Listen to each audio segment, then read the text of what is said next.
Hey everybody, how's it going? This is Flantech, and today I'm going to be reviewing the Nikon Coolpix A300. Now the reason I chose to review this camera is because it was actually just released in the United States. So I figured I'd go ahead and get it as soon as it was released, and I would review it to see if it would be good as kind of a beginner camera. You know, it's really cheap, so I figured maybe if somebody wanted to get started in film or photography, I wanted to see if this was a good camera. And I'll admit, I was a little bit skeptical at first, but it didn't take long before I realized that it actually is an amazing camera. It can get great photos and great video, but I was a little bit afraid at first there. But before I get into any of the video and photo stuff, first I'm going to start off with some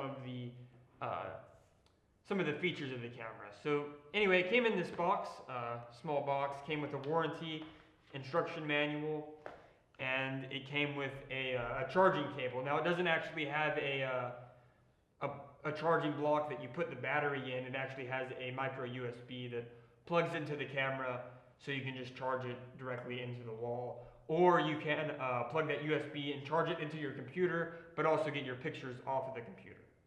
Now, some more features. It has 20 megapixels, it has Wi-Fi and Bluetooth. So if you want to connect the camera to your phone or your computer, you can do that and just get the photos immediately right away. It has takes 720p video, HD. I don't know if 720p is considered HD anymore. It has a fixed LCD screen, so you can't flip it up or down or anything. And I'd say this is probably the one thing that I really didn't like about this camera, because you can really only see what you're shooting if you're looking at it directly. If it's up here, you can't see anything. If it's down here, you won't be able to see what you're shooting. So that's one of the things that I really didn't like about this camera. Now, of course, that's just a small issue, really. It has, another thing, it has an 8-time optical zoom, which works really well. I use it a lot, and I think it makes your pictures look a lot better whenever you can kind of get up closer without getting rid of any of the image quality. And yeah, and it has a flash, you know, a regular flash, and I think that's the one thing that I don't like using flash. I just turn that off. But in terms of the settings, there's really not many different settings. You don't have much control over this camera. I think like the majority of the settings have to do with the Wi-Fi and Bluetooth options, so you can connect the camera to your computer or phone. They have a few settings like getting rid of the red eyes whenever you use the flash, or increasing the brightness of your pictures. And now the only setting I actually used was to turn off the flash, because I don't like using flash. And that's about it.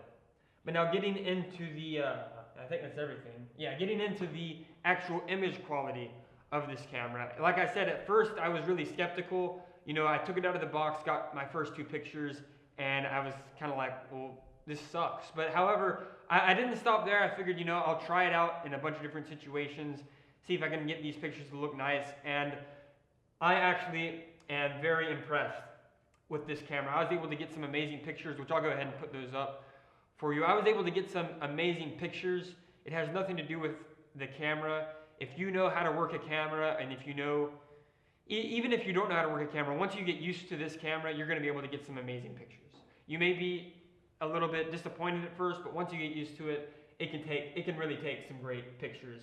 So if you really just want to get into photography and you're tired of using your smartphone, I highly recommend you get this camera. I know a lot of people, even though their smartphone can take good pictures, take good video, they don't like having it on their phone. It's just something that kind of nags at them, and that's something I don't like filming on my phone either. This camera actually might be better than my phone. I have the Samsung Galaxy S5, but yeah, if you're wanting to get into photography, if you want a camera but you want something cheap, I highly recommend this camera. Now, in terms of video, I was a little bit disappointed with the video, and I'll go ahead and put my video up. The video, it was a little bit grainy. You know, they said it was 720p, which it is, but I don't think it looks that nice. It does have a decent image stabilization whenever you're filming. It keeps it from looking too shaky. And however, I do think there are some things you could do to make the video look better. I think if I went back and filmed, I would do a lot of things different. I would probably put it on some sort of stabilizer, like a handheld thing where I could move it about, or even one of those gyro things. I would color grade the film. I'm actually going to try to color grade it for this video, see if it makes it look any better. I'm going to try to color grade it. And then I'd also make sure I'd have a lot of light. It doesn't work well in low light, so if you have a lot of light, I think that would make it look much better. So I really don't think, you know, I've seen some reviews on this camera that said it's a bad camera, that your smartphone is better than this camera. I really don't think that's true. I think if you get used to this camera and that if you really learn how to use it, I think you can make it take amazing photos, amazing video, and I think overall it could be a great beginner camera for filmmakers and photography. So anyway, I'll put a link to this camera in the description. I'll put a link in the description. I highly recommend you check it out. I definitely recommend it if you're looking for something to begin with.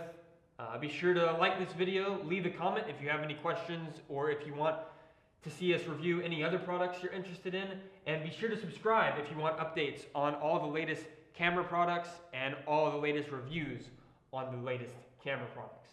This is Flantech, and I will see you next time.